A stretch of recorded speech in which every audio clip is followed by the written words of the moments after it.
It's time for the biggest non-league football debate in the country. Search official BOTN and get involved with tonight's show. Hello and welcome to the non-league debate. My name is Charlotte Richardson, and this week we will be delving into the details about exactly what it takes to be a good striker at non-league level.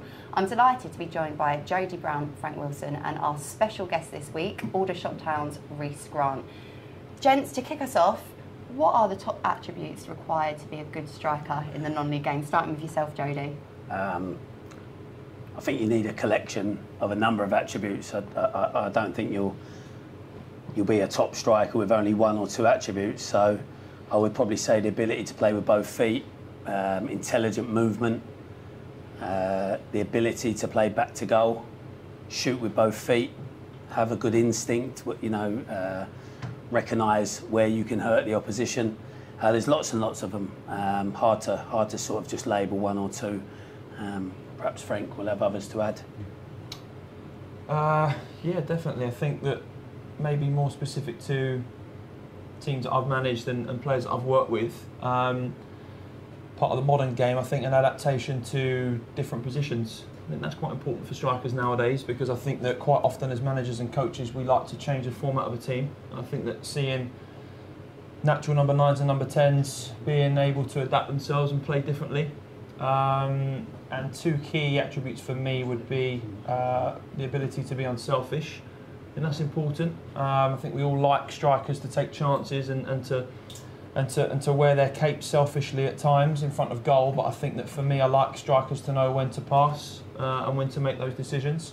And attitude is vitally important, you know, being a team player and being the focal point for your team. Brilliant. And Reece, you've done the business at several clubs. What would you highlight as your own personal attributes that you bring to a team as a centre forward? For myself, it's pace, like good in behind, the ability to score goals.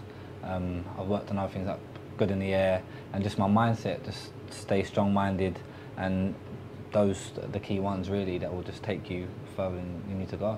And as you've progressed through the football leagues, do you find that those attributes change the higher up the player pathway you go, and you know, things like the strength and physicality within the National League and stuff, is that things you've developed throughout your career? Yeah, there's been a big difference. Obviously I worked under Jody before, and he'll tell you himself that I'm not a hold-up striker as it is, but my hold-up play back then isn't what it is now. And as I've progressed and got higher up in the leagues, it becomes more physical, and you have a lot of aerial battles during games, and you've got big centre half. So I've had to work on my hold-up play, even though it's not my game, but it's developed and it's got better. And that's an attribute that you have to work on, because down the levels you don't really have to engage in them sort of battles. Jody, how exciting is it when you work with a young talented player like Reece to take that raw talent and kind of amend it and sharpen it up? That must be a great thing as a coach to work on the training ground. I've said many times on the show, not every coach and manager wins leagues, wins promotions, so the next best thing is to see your players succeed, see players develop, climb the levels. Reece is one of them, and yeah, it makes me very proud to see it. And you see how they develop their game as well. Lower down strikers feed on mistakes. A lot of teams, you know, at step 5, step 4, step 3, defenders make mistakes, and the top strikers probably capitalise on those mistakes. Higher up, as Reece has said, you've got to be able to retain the ball, and that's something he's improved massively. Your movement's got to be better, because teams are more organised and hold a better line, squeeze play better, and your clinicalness has got to be better, because you might get 2 chances in the National League as opposed to 5 or 6 in a Bostic game. So you do have to evolve as a player, and the best ones do. They're a product of their environment. Every time they step up, they show the ability to match what's in front of them and improve each time. Frank, later on in the show we'll pick out some of the players we think are, you know, striking on form at the moment in non-league. But when we compare sort of the non-league players with the likes of the Agueros and the Kanes in the Premier League, how different are those attributes required from the very, very top level to the people we watch week in, week out in non-league?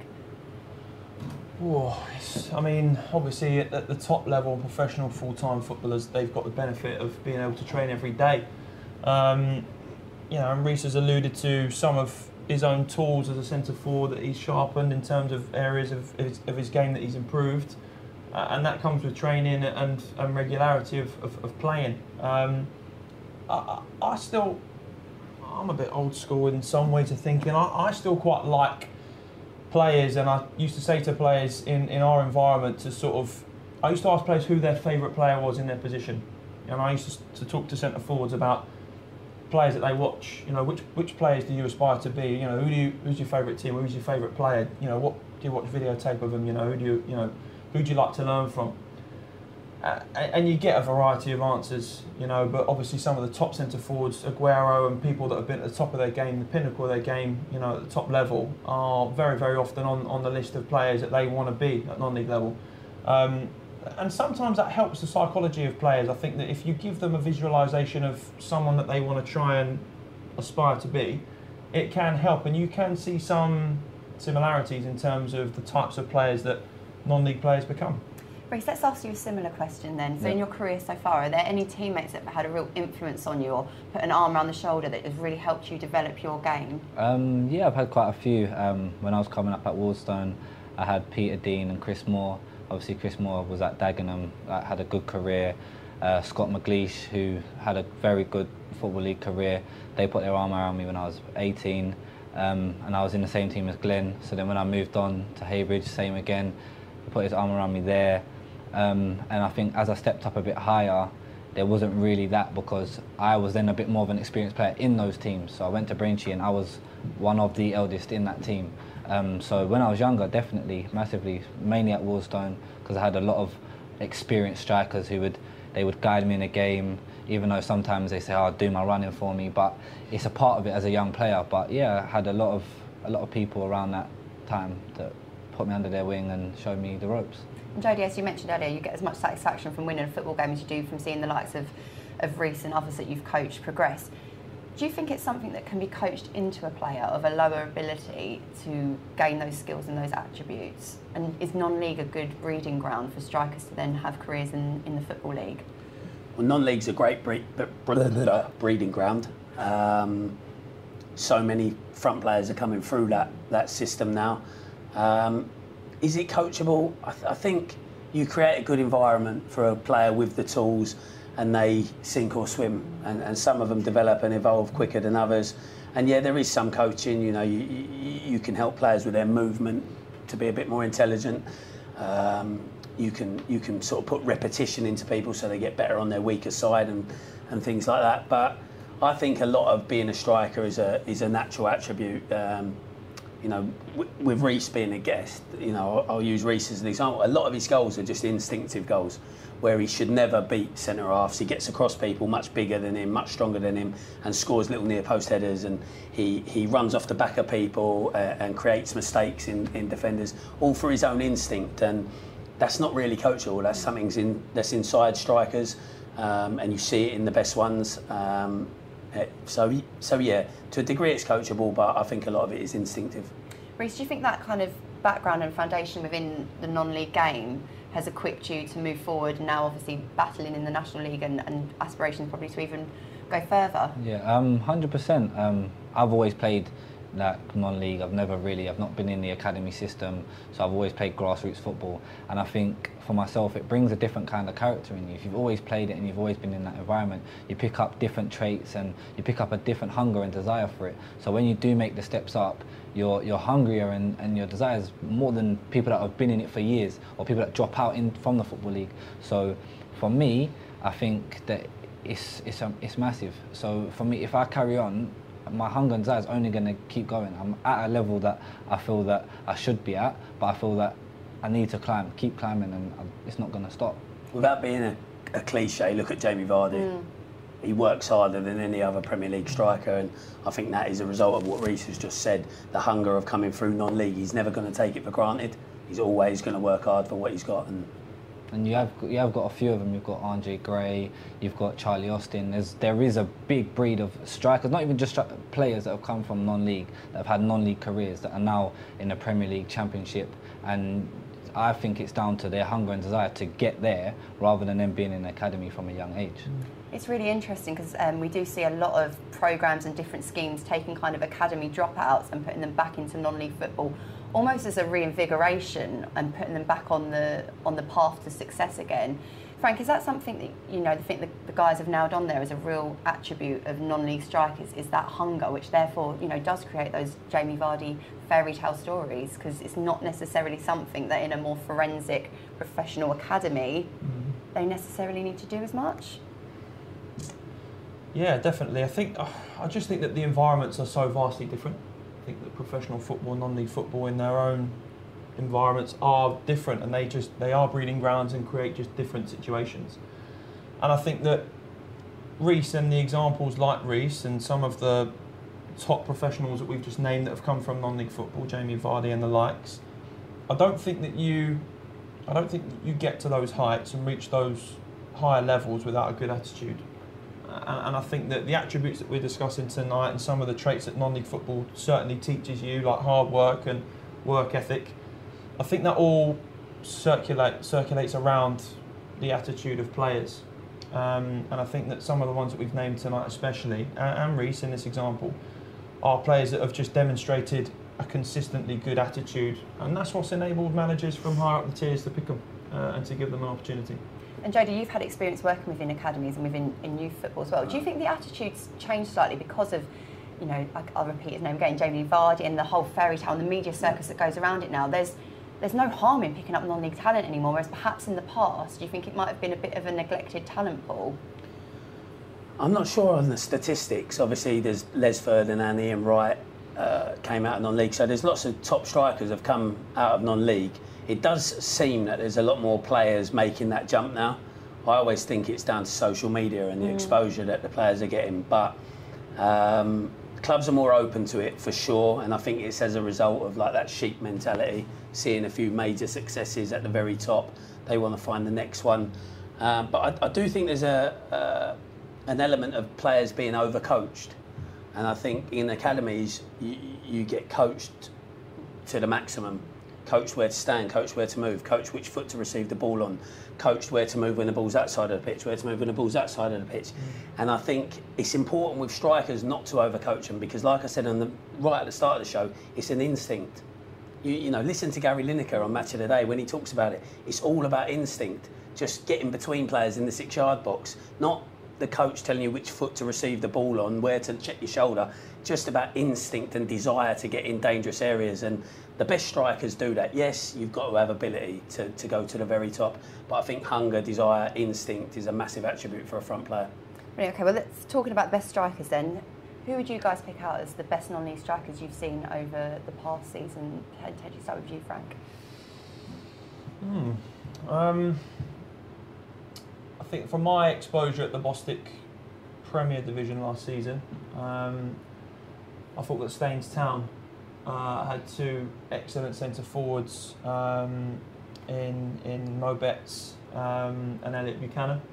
I think Elliot Buchanan ended up being the league's top goal scorer. I think he scored 39 goals or something last season. But as a centre forward pairing, I thought that they were excellent and complemented each other extremely well. I couldn't choose between them in terms of who I thought might be the stronger. I know that one of them's obviously gone on to play a high level football this season, but for me I thought those two boys were outstanding. Reece, for yourself, you've obviously come across and played alongside some really great strikers. Who would be your pick? It'd probably be an ex-teammate, Phil Roberts, who I was with at Braintree. I think he had almost 20 by Christmas, but then he ended up moving on. And I think he's now at Hemel Hempstead. But technically, and the goals he scored, they were unbelievable. And to play with him, it was easy. It was the easiest strike partner I probably had. And I think, yeah, he's probably right up there with the strikers that I've seen in the past year. And Jody, how about yourself? Obviously strikers get so many headlines, so there's a lot of them about, but just kind of go with the theme of the show of being at the bottom and climbing. I'll go with Ralston Gabriel, who was at Haringey Borough for a couple of seasons. Real handful, runs in behind really well, really tenacious, good finisher, instinctive, aggressive. He got his move from Haringey to St Albans, and I think he's one of the top scorers in the National South now. And looking at some clips that we've picked out of strikers in form at the moment, I mean, Jamie Richardson for Bishop Stortford picked up another few goals against Margate this weekend. Is the only player to have played in all top 8 divisions, and he's setting the Bostik Premier League alight, having a really influential goal. If we have a little look at his clips here, Frank, what would you pick out there as his traits as a goal scorer? First and foremost, I've seen him score all types of goals. This goal, fantastic vision, you know, to read the play there and to get him behind, and then a first-time finish to lob the goalkeeper. Jody talked about instinctive centre forwards. That is a primal instinct. That is an instinct, knowing where the goal is in a split second and then knowing how to finish as well. And this is another example of a different type of goal, being tenacious, working hard. We talked about Jamie Vardy and his ability to hustle defenders and to force mistakes and errors. That doesn't look like a glamorous goal, but it's an excellent goal. Jody, what are your thoughts on that and Jamie's goal so far and his impact at Bishop Stortford? Well, since the manager changed after about 15 games and Jamie became interim manager, his goal scoring's gone through the roof. So I don't know whether he was holding back to try and get the job. But no, he's a tremendous finisher. I've worked with a lot of people actually that played with him in professional football, and they've all said to me he's the most natural finisher they've ever played with. At that particular goal, the second one, you know, I don't think he would have got many of them when he was playing in the Championship. I thought that was a defensive error, but again, it showed the instinct and the tenacity to capitalise on the mistake. And Reece, I guess it exposed just even those 2 goals there, the different kind of striker you can be, and that work rate and that desire to get the goals in the back of the net. But also as a striker, sometimes it's the little layoffs and the goals that you create. How important is that for a really good goal scorer as well? Sometimes creating them as much as scoring them. It's massive for the team, because as much as you want to be on the end of it, it's a team game, and I think any good striker will say as long as you win the game, you get the 3 points, and if you're involved, you get the assist, or if you score, or even if you're just in the build-up play, you want the 3 points at the end of the day. And I know that if I've set up a goal, it's just as good as a goal. So. And either way, you're going to tweet about it, aren't you? And longevity is such a key thing. To see a player like Jamie scoring kind of week in, week out at this level, it does show as well, kind of from young players starting their careers to players dropping down from the Football League to have a massive impact. It's quite an exciting league to be a part of, isn't it? Yeah, his record's unbelievable. He's 43 years old. I read the article in the non-league newspaper, and he said if he'd been looking after himself when he was 19, 20, 21, how he does now, he thinks he would have had a long career in the Premier League. So it's a good lesson for everyone. You know, condition yourself properly, be professional, and who knows. And another striker we've picked out, you know, grabbed lots and lots of headlines for Billericay Town last season, Jake Robinson, and he's hit the ground running for Ricky again this season. So we've picked out a couple of his goals here. And Jody, do you want to talk us through this one? Yeah, good movement in behind. I think he came short first and then ran in behind, decent ball. A bit concerned why the centre-backs are so split, but a great first touch and a great finish. I think a feature of Jake's play is his first touch. He often uses his first touch to take it away from people so he can shoot with his second touch. And that goal there, a real kind of instinct to look up and ping it in, and another great finish. Yeah, I think that's probably a result of huge confidence. I think he got 50 goals that season, and that's a finish of someone who's fueled with confidence to stop and chip the keeper from that angle and that distance. Shows someone playing with great confidence. But you know, as we know, he's got a Football League pedigree. He played 150 games for Brighton, so you'd fully expect him to score goals in the Bostik Premier. And Reece, it's too good an opportunity not to ask your thoughts on this. I mean, Jake Robinson's probably someone that you've come across in your playing career. What do you make of that strike there? I think his calibre of goals just shows the quality he has. There's not more to be said about it. He's a good striker who should probably be playing much higher than he is, but he is where he is now, and he's doing the business for Billericay. And I think a lot of young strikers can learn from him, because he doesn't just score one type of goal, he scores all types of goals, and like Jody touched on, he's got the confidence to try things that most people won't have. And talking about that point of confidence, too good an opportunity having you here on the sofa to ask, how important is it psychologically as a striker when you're maybe not having the best run of form to get yourself out of that? Because there is obviously a pressure on you to do the business end of the games and get the goals. Yeah, it's tough. If you're having when you're having a bad patch, sometimes you just need one to go off your knee, off your toe, and I think after that your confidence does go up, because once you've got one going, you think you can do anything. Literally, as a striker, if you've hit the target once, you think, oh, I'm going to go on and get two, I'm going to go on and get a hat-trick, and you start doing things that you wouldn't have tried earlier in the game. You might try a turn or a flick that wouldn't normally come off, or you'd try if you're in bad form. So I think confidence is a major thing, especially for a striker. And one final striker that we've picked out, and we've got a few clips off here, is Jason Pryor, who was instrumental in having Waterloo's back-to-back promotions to the National League. He's now earning his trade at Dorking Wanderers this season, and obviously having a really desired effect because they're top of the league. If we can have a little look at their clips. Yeah, your archetypal number 9, really. Scores a variety of different goals, good with his back to goal, can bring other midfielders and players into the game. Equally, he's a player with the ability to be able to commit the defenders and go 1v1. Seen him score a number of goals this season that are all types of different scenarios. So clever to beat the offside trap, good quality finishing from outside of the box, can play with both feet. And Dorking will be fortunate to have someone of his calibre playing at that level of football. And many clubs in the Bostik League Premier have been fortunate to have quality strikers of many ilks, and certainly Jake Robinson and the guys we've just mentioned. It's a great league to be a part of, but I'm guessing, you know, we're discussing why these players come down to this level. Is it to maybe bounce back, build some confidence, or also does it show the strength and depth that some of these clubs have in terms of their finances? I think if a striker drops down levels, it's purely financial. There's nothing else to be gained by dropping down 1 or 2 divisions, except a big salary. I don't criticise players for doing it, but they do it. But it's at every level of football. Strikers cost the money, and the clubs who can afford the money get the best strikers. And 9 times out of 10, the clubs with the best strikers are there or thereabouts come the end of the season. And when it comes to budgets and where you spend your dollar, obviously a striker is top of the list, and we've spoken about the money required to bring in a Jake Robinson and a like into your team. When it comes to bonuses and pay and stuff like that, where do you guys sit on the bonus front being given to strikers? Is it something we agree with on the panel or not? Absolutely not, from my perspective. And why not? I think that from my experience, and I'll say that working with a modest budget, because I think that's what's influenced me in my ways of thinking.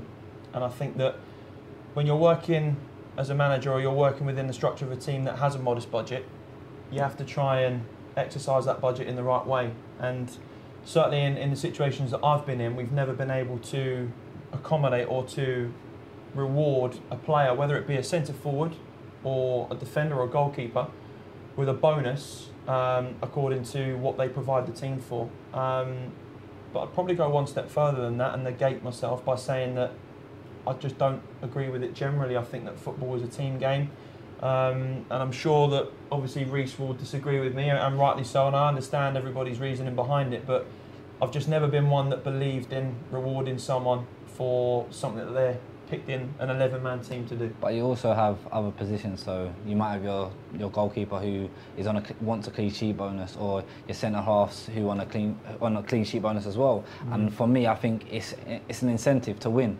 So obviously it's not be all and end all, but if you're in a team that you're trying to get promotion or win the league, if you've got an added incentive there, your team might give an extra 5-10%. It might sound controversial, but it is an added bonus, because you know, if you're a striker, if I score here, I'm going to get X, Y, Z. If I'm the keeper and I'm pulling off worldies, I'm going home with a bit of extra bonus.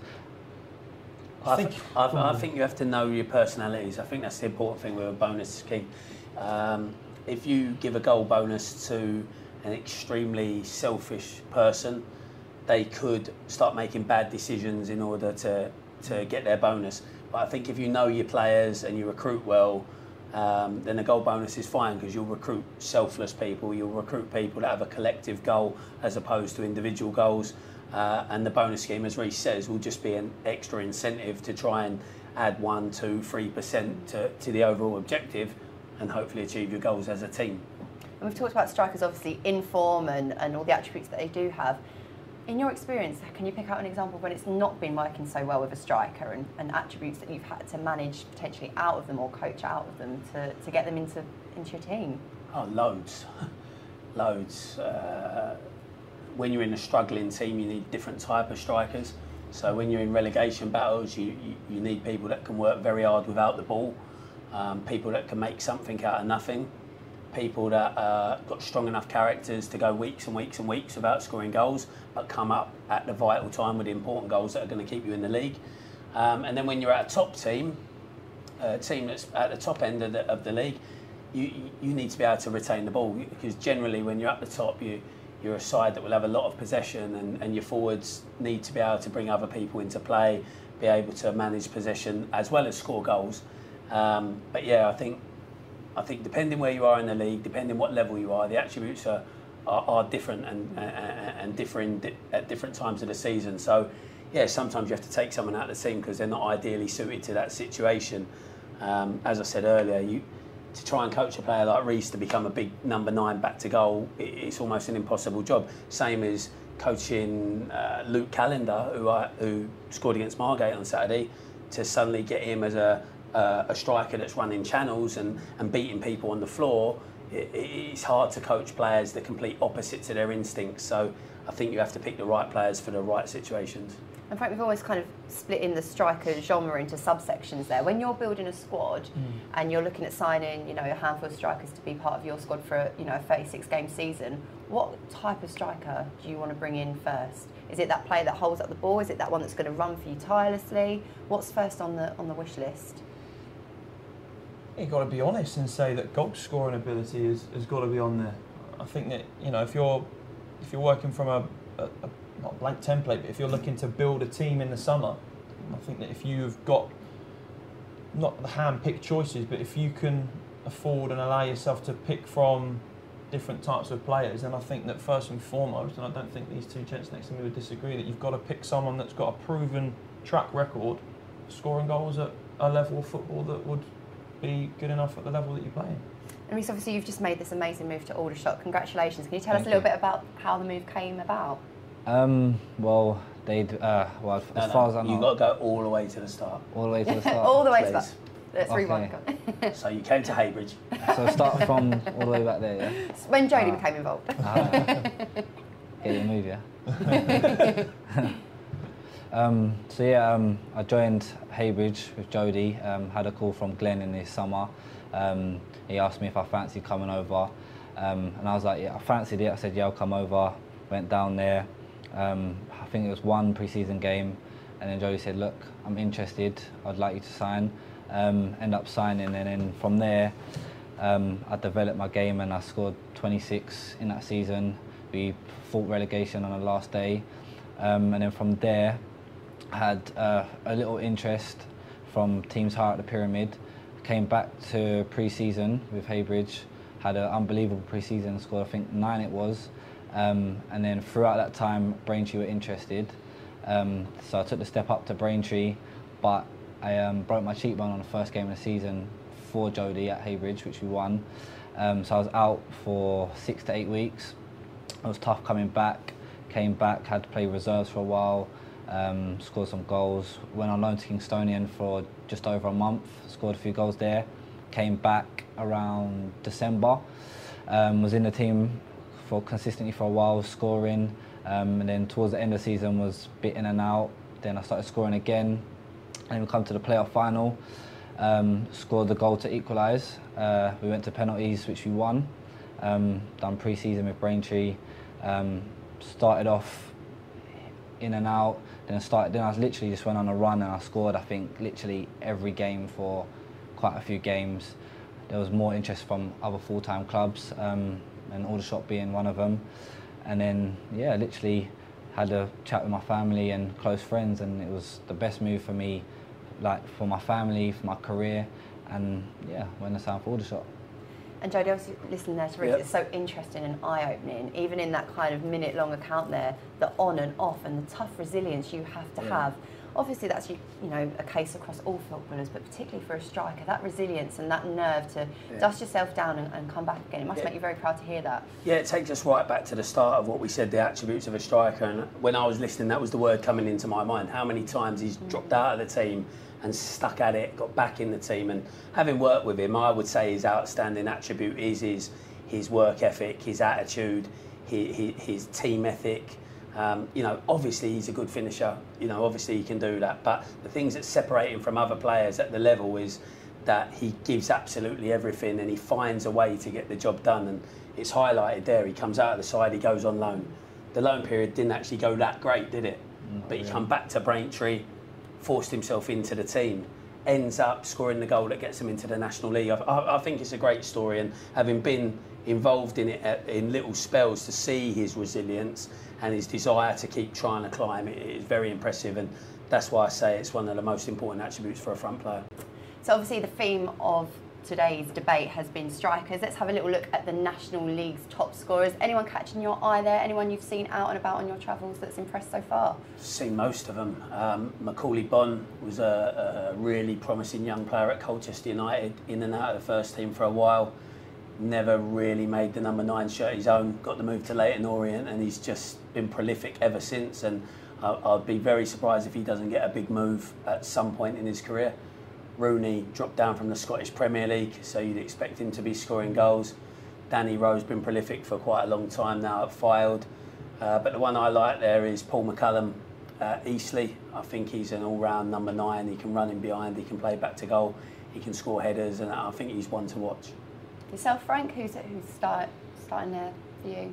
I think Rooney, that Jody mentioned there, and I think that for a team like Salford with a big budget and another team similar to some other teams that we've mentioned, I think that being able to recruit players of that calibre and then seeing the rewards of that, being the second leading goal scorer in the division at the minute, or joint top goal scorers, I think he is an achievement I think that Salford will be pleased of. And Maidstone United won't be too happy. Blair Turgott came off at yesterday's game. He's an influential man up front. He's their captain as well. So you were talking about that point about leadership. If that knee injury proves to be difficult, they'll miss him a lot. Yeah, definitely, and hopefully he's not out for too long. But yeah, you're right in terms of a leader and a player that galvanises people around him, then especially him, and we hope that he makes a full recovery to football soon. Reece, anyone else on there that, if we take a little look at the Bostik League now, any strikers on there that are catching your eye? Obviously a couple that we've even spoken about this evening. Yeah, I think Louis at Kingstonian, he's had a good goal scoring record. He done well last year and he's doing it again this year. I think Sean Okoji, he's kind of gone off the radar, but he's bounced back again. He's had a good goal scoring record when he was in the Bostik, which earned him a big move. And he's come back down, but I think he'll find his range again and he'll be off. And gents, any others on that list there that are impressing you so far this campaign? Yeah, Billy Bricknell always scores goals wherever he goes. Sean Marks dropped down from Maidenhead in the National League, and he's showed what an experienced striker can do at that level. Danny Smith of Bognor. I think they've got 3 centre forwards at the minute that are in the top 10 for goal scorers so far this season. I think that shows how good Bognor, how good a season Bognor are having at the minute to have 3 top goal scorers in it. Well, thank you guys for so comprehensively covering exactly what it takes to be a decent striker at this level. Final question before we wrap up. Top striker that you've ever coached or played with? One name. Oh. Who's going to go first? Jody, go on, you've had the experience. It's very hard. There's so many different types, but I'm going to go for Freddie Ladapo for a number of reasons. One, he can play wide, he can play back to goal, he can run in behind, he's big and strong, but mostly because of where he ended up going. He got a move to Crystal Palace, made his debut at Old Trafford. Didn't quite work out for him at Palace, but he's really hitting the heights at the moment with Plymouth. I think he's top scorer in League One, so he's one to watch for, definitely. Great story there. Reece, I'm going to go to you next. Reece, I'm still thinking. Best teammate, best striker you've played alongside? I'm going to go from when I was younger, say Scott McLeish, who had a lengthy career in the league, and he showed me a lot, really. And at his age, I think he was late 40s, and he was still scoring unbelievable goals. And his fitness levels were unbelievable. Yeah, he's got great movement, great finisher. Yeah, his movement was good. He's good in the air. He had everything, even though he was small, he had everything that you kind of need in a striker. And he wasn't a big pin-up player, but he could do that, and he could do everything else. I think you'll have upset him saying he was in his late 40s, late 30s. And Frank, finally, we can't wait any longer. Who's that one player that you'd pick out? It's difficult for me to answer this question because I think having only worked at one club, although we work with a number of strikers, I'm not going to go for a home brand name. I'm going to go for someone that I think culminised and epitomised some of the things that we talked about on the show tonight. And there was a lad, Jake Baxter, that never scored a goal. Scored a lot of goals. Scored a lot of goals for us. had a bad knee injury in his second spell, but in his first spell when he came to the club, he wore his heart on his sleeve. His attitude was fantastic. He scored goals, which is important. We talked about that. And he made players play better around him, you know, and he was popular in the dressing room. I think that for that level of football and for our success and for the platform that we then went on to win the league, I think that he was someone that a lot of players looked up to, and I would say him in a modest sense. Cool, brilliant. We got there in the end. I'm disappointed to not have worked with someone fantastic that we all know of, but... I could list off about 20. Yeah, I'm sure you could. I'm sure you could. I didn't want to be modest. Great stuff. And before we wrap up this week's non-league debate, let's head over to James Cummins to look at the headlines from the non-league paper. Thanks, Charlotte. Lots of stories to talk about in the non-league, and we start off with Hartlepool United. Big news story coming out of there, and that Matt Bates has left his position as manager with immediate effect. Of course, he came in the summer amidst a load of turmoil, took over from Craig Harrison. It hasn't gone well for him. It leaves them 13th in the National League, 8 points off the playoffs. His last game was a 2-1 defeat against AFC Fylde on Tuesday night. It hasn't gone well for them. They've lost their last 6 games in the league, and the owner Raj Singh is going to release a further statement later on. But of course, not good news for Hartlepool United. They have wanted to bounce back into the Football League. It's not going well for them at the moment. Going from one team in turmoil to another team not doing so well at the moment in the Vanarama North is Nuneaton Borough. Of course, lots of things going wrong for them at the moment, and unfortunately Nicky Eden has left as manager as well. Really dire situation going on at that couple of moment. Bottom of the league, 11 points on the board. Some really seriously bad things going on for them. No running water, no electric. Not good. We never want to see that with any kind of football team. Lee Fowler has taken over as temporary charge at the moment at the club, but again, dire straits for them at the moment in time. Going on to the Vanarama South and heading to Dulwich Hamlet. Some good news for them at last. They've had a pretty tumultuous couple of months with the situation going on with Meadow Residential at the moment. They will be returning to Champion Hill on Boxing Day, and they'll be hosting Eastbourne Borough with a 3 p.m. kickoff. Then they've got 2 other games back-to-back at home as well. Slough Town and Bar City in the new year. The last game at Imperial Fields at Tooting the Mitchams Ground will be this Saturday coming, where they take on Torquay United. And finally, last of all, news story mentioned about strikers on the show. Dave Tarpey, prolific striker at non-league, 87 goals in 124 appearances for Maidenhead United. He's gone back there on loan from Barnet. Of course, had rotten luck at the start of the season where he suffered an ACL injury. On his rehabilitation back to full fitness, he's gone back to his former club to get some game time. And with that, we're going to now have a look at the non-league team of the week. Plenty of names in that list. Which names on the list take your fancy, guys? I'll start things off. I think that for Jody's Mob Elliott in goal, for Daggers, you know, I think that's the second, or it could even be the 3rd week in a row at the minute as goalie of the week, and it just goes to sort of show how well Dagenham and Redbridge are doing. Alfie Rutherford haven't, obviously struggling around down the bottom of the table. Massive 3 points at Maidstone, and he got a hat-trick. It's always going to get you in the team of the week. And what about you, Reece? I'd say Inia Fiong at Dover. As we're talking about strikers, he's another one. He's a big hold-up striker who's found the net once again, and he done it again last season, and he got a move, and he's back in the National League. Great selection. I have to say that Andy Drury, for me, gets my pick. Really strong midfield player, dominates the midfield, keeps the team together. Been prolific in the last couple of games, especially so in their 4-0 win against Halifax last Saturday. So Drury gets my pick from the team of the week. Brilliant, and that is about all we have time for this week's non-league debate. Don't forget, you can let us know what you think on our discussion about what it takes to be a good non-league striker. Thank you as always to my panellists and our special guest this week. Until next time, enjoy football and we'll see you soon.